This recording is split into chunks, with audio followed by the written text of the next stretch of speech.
Oakley dokley. So look, a couple of people have asked me this question now, and I don't.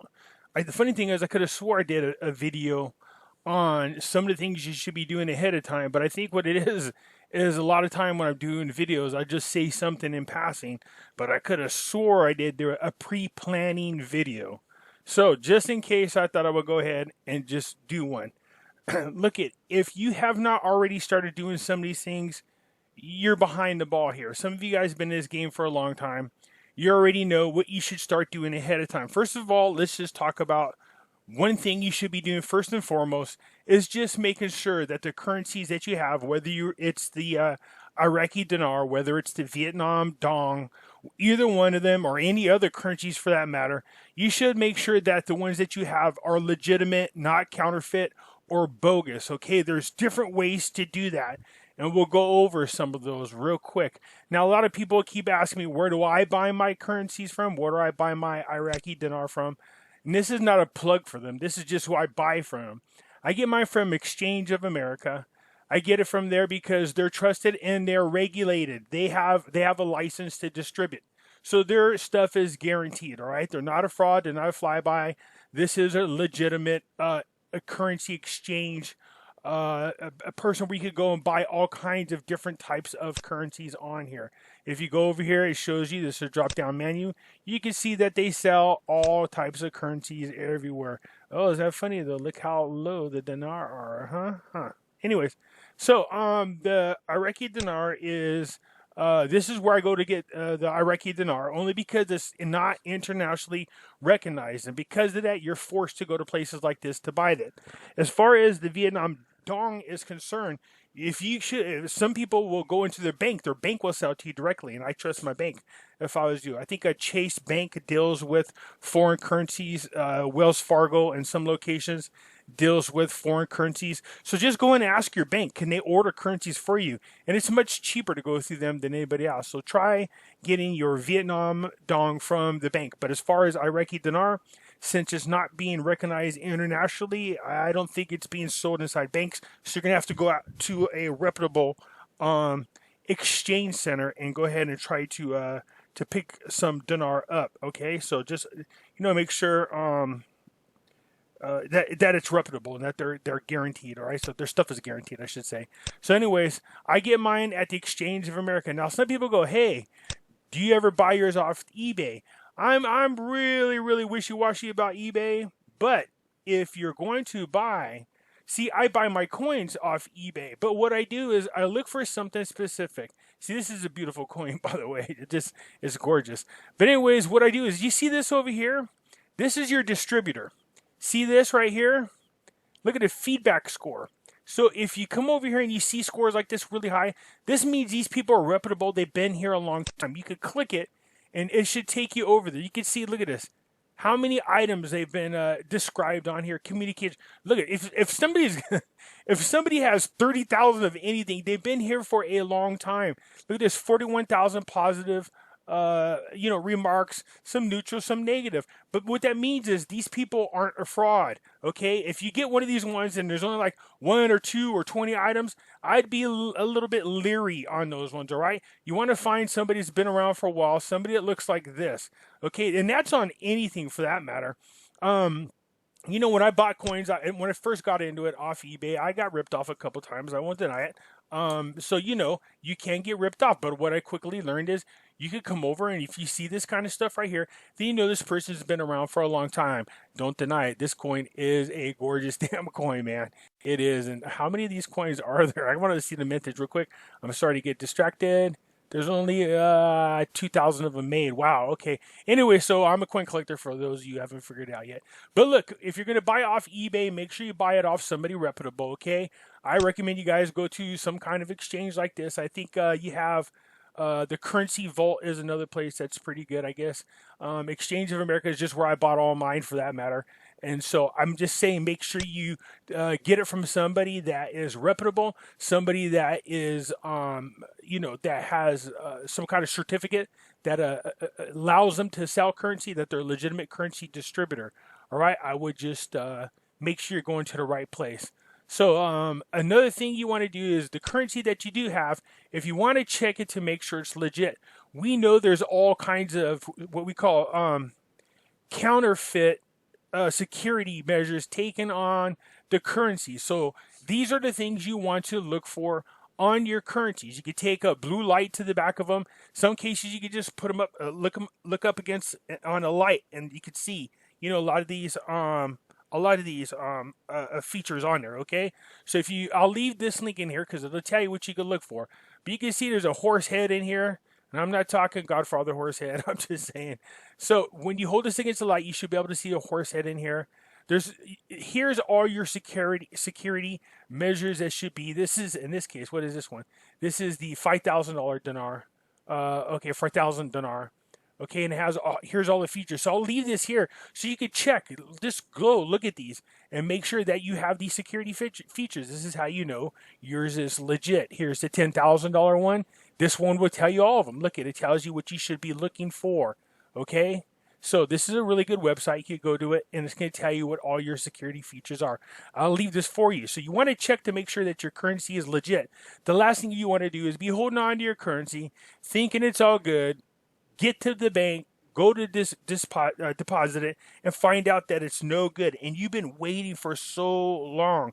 I can't imagine what that letdown would be like. So I'm just saying, be careful. But it's not just this. Also, there's types of counterfeit measures that were taken on the Vietnam dong as well.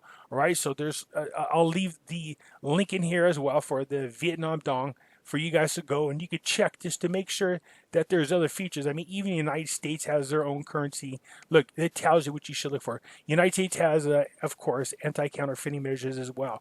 All right, so just go and check your currencies. So that should be the first and foremost thing you do is just check your currency. Make sure that the currency you got, just don't assume it's good.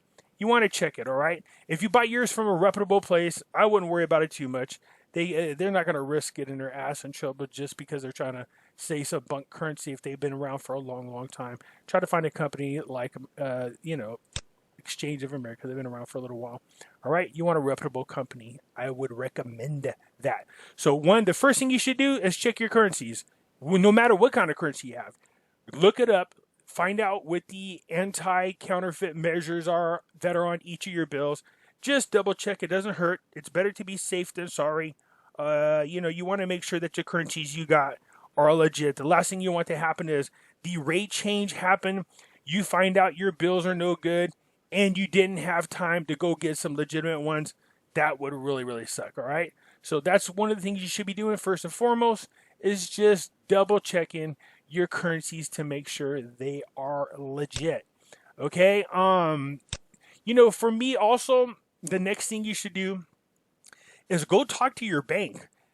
Ask them if, they will, if you could purchase currency from them. So Chase Bank, I believe in most locations, you could buy the Vietnam dong from them.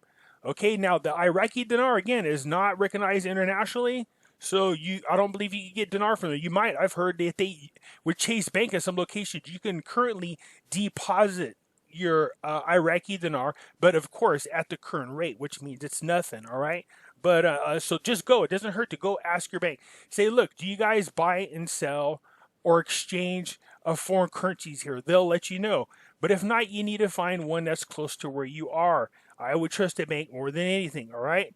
Most of them, if they do, they're going to make you open up an account there. So if I was you, I would go ahead and just open up an account.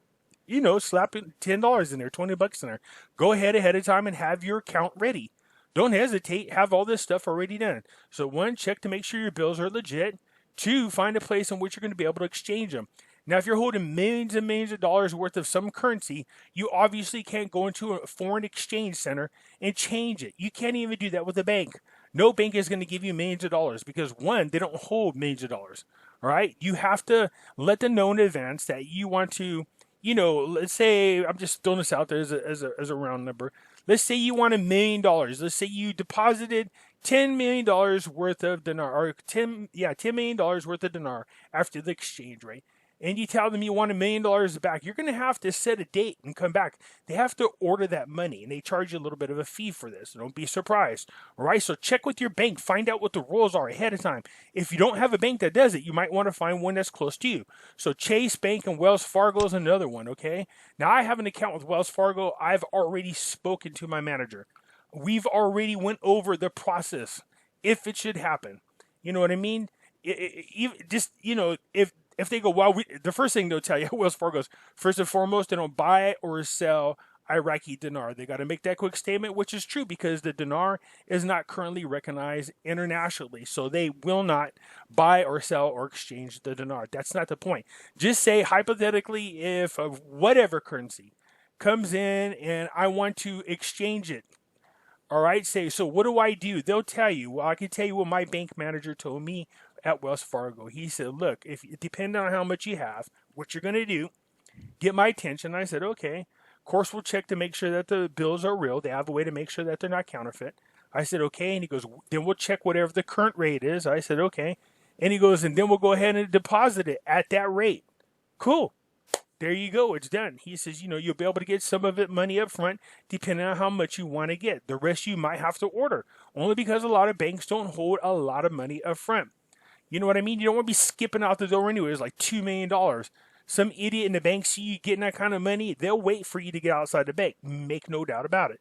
All right, so you want to be very safe about that. So just work with your bank managers, get a hold of them. Just say, look, if this happens, what do we do? And they'll walk you through the process if you have a cool-ass bank, all right?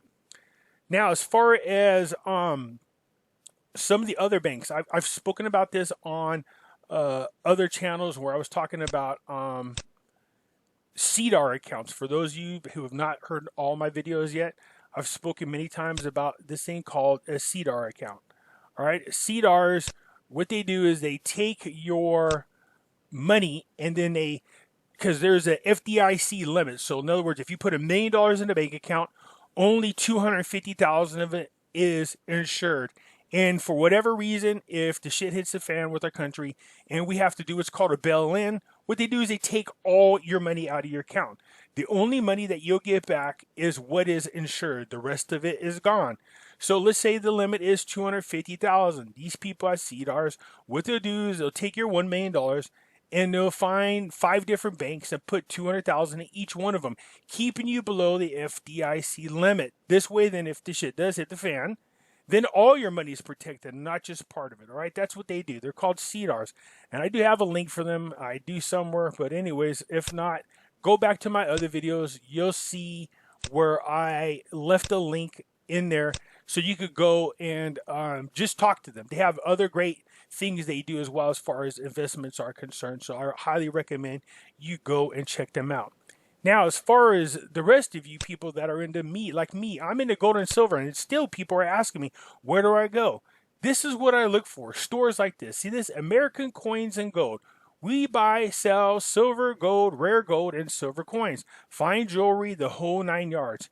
So what you want to do is shop around. Go around and find these types of stores. Start going in there and buddying up with these people. You want to make friends with the owners in there. Go in there and ask a lot of questions. For those of you who are going to do like me, I plan on investing a huge chunk of my money into gold and silver. I already have an established relationship with my local coin dealers. And the reason why I say this to you is because I don't want my gold or my silver confiscated by the government. So what I highly recommend to you is that you make friends with one of these people that own a store like this.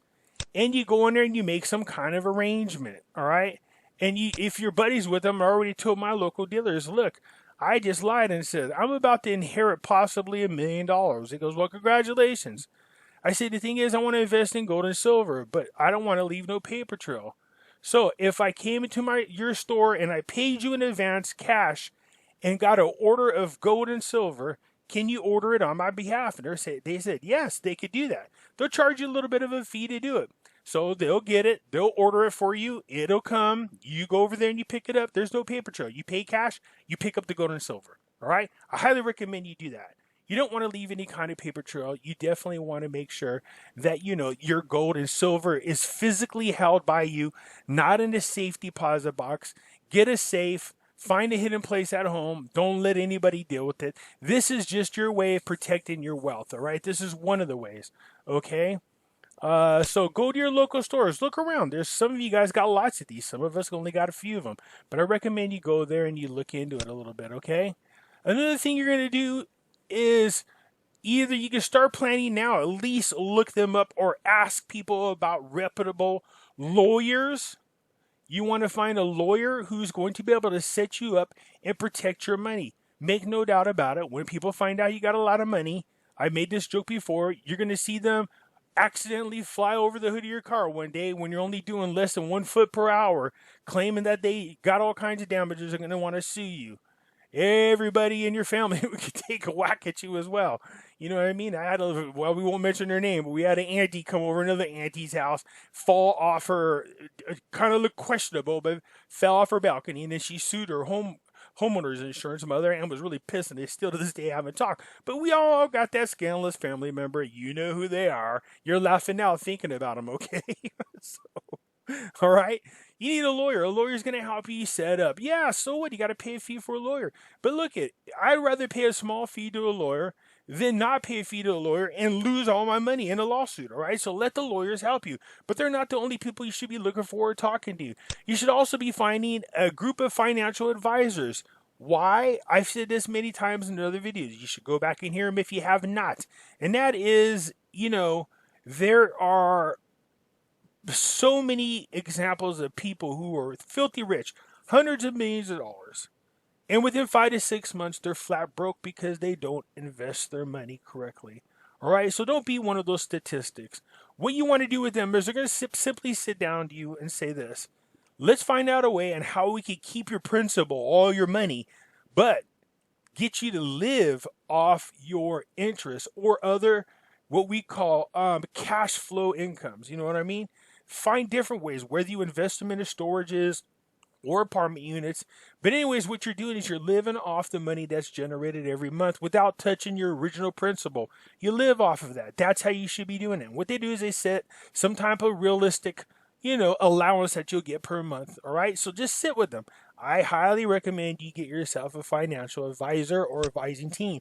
But what you should be doing is asking people around. Ask around. People know. Other people have been, some of your friends probably already have financial advisors.